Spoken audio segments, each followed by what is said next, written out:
सूचना केवल हमारे विचार हैं, वित्तीय सलाह नहीं। निर्णय लेने से पहले खुद शोध करें। किसी भी लाभ या हानि के लिए हम उत्तरदायी नहीं हैं।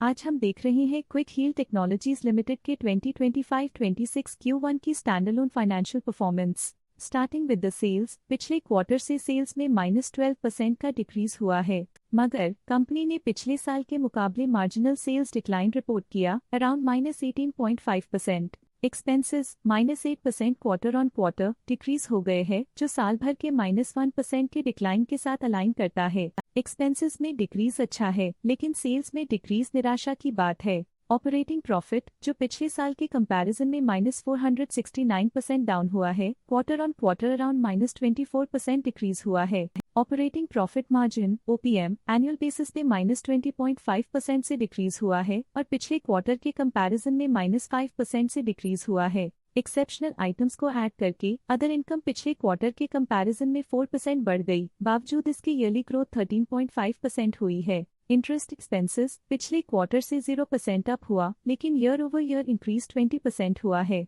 डिप्रिशिएशन कॉस्ट्स में क्वार्टरली -18.5% का डिक्लाइन देखने को मिला और ईयरली बेसिस पे 6% का इंक्रीज देखा गया। Profit before tax annually -243.5% decrease हुआ, लेकिन प्रोसीडिंग क्वार्टर से -17% डिक्रीज हुआ है। इस साल कंपनी ने 16% टैक्स पे किया और क्वार्टरली कंपनी ने -21.5% टैक्स पे किया है। नेट प्रॉफिट ने ईयर ऑन ईयर -234% का डिक्लाइन दिखाया, लेकिन लास्ट क्वार्टर से -103.5% का कंट्रैक्शन हुआ है। इस क्वार्टर के दौरान कंपनी का परफॉर्मेंस इतना अच्छा नहीं रहा।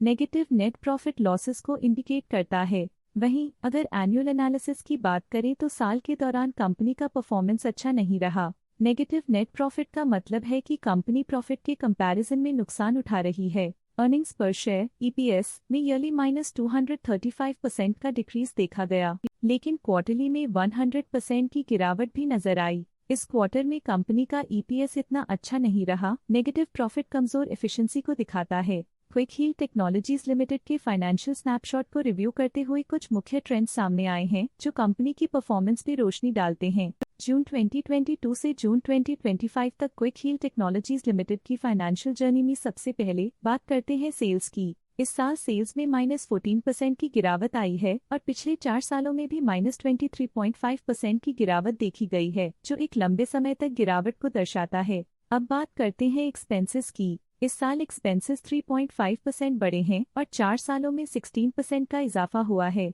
इस साल हालांकि एक्सपेंसेस सेल्स से थोड़ा ज्यादा बढ़े हैं, मगर ग्रोथ रेट्स का करीब होना स्टेडी ऑपरेशनल कॉस्ट को दर्शाता है। चैलेंजेस से गुजरते हुए ऑपरेटिंग प्रॉफिट ने इस साल -152.5% की डाउनटर्न देखी, जो एक ट्रेंड को कंटिन्यू करता है, पिछले 4 सालों में -118% की डिक्लाइन के साथ।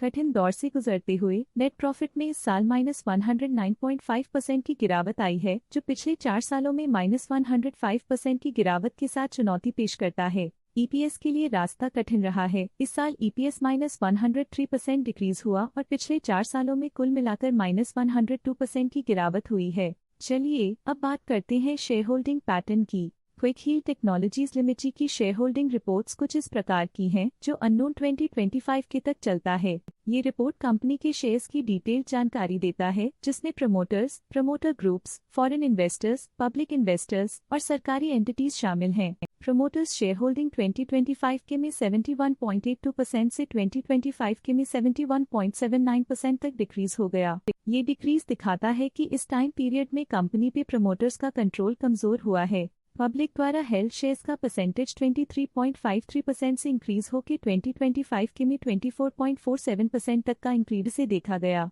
ये चेंजेस स्टेट है कि पब्लिक की इन्वेस्टमेंट कंपनी में क्वार्टर टू क्वार्टर इंक्रीज हुई है। जब कंपनी के शेयर्स का अधिकतम हिस्सा प्रमोटर्स, FII, DII या गवर्नमेंट के पास होता है, तब ये माना जाता है कि कंपनी मजबूत हाथों में है, जो स्थिरता और मजबूत समर्थन को दर्शाता है और इस मार्केट की स्थिरता बनी रहती है। डोमेस्टिक इंस्टीट्यूशनल इन्वेस्टर के शेयर होल्डिंग में थोड़ा डिक्रीज आया 2025 के से 2025 के में, जो दिखाता है कि डोमेस्टिक इंस्टीट्यूशंस ने अपने स्टेक को -0.05 से डिक्रीज किया है। फॉरेन इंस्टीट्यूशनल इन्वेस्टर्स के शेयर होल्डिंग में थोड़ा डिक्रीज आया 2025 के से 2025 के में, जो दिखाता है कि फॉरेन इंस्टीट्यूशंस ने अपने स्टेक को क्वार्टर टू क्वार्टर -0.86 से डिक्रीज किया है, जिसे पता चलता है कि उन्होंने अपनी इन्वेस्टमेंट्स को पुल बैक किया है।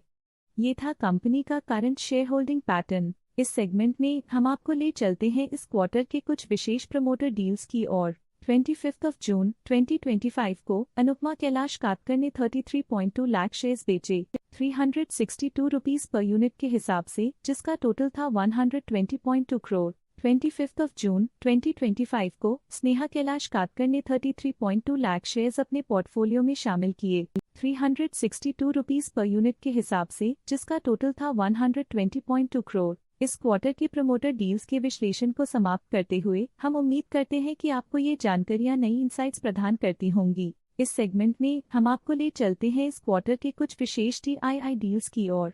1 जुलाई 2025 को ग्रेविटॉन रिसर्च कैपिटल LLP ने 3.9 लाख शेयर्स खरीद लिए 401.47 रुपीस पर यूनिट के हिसाब से, जिसका टोटल था 15.7 करोड़।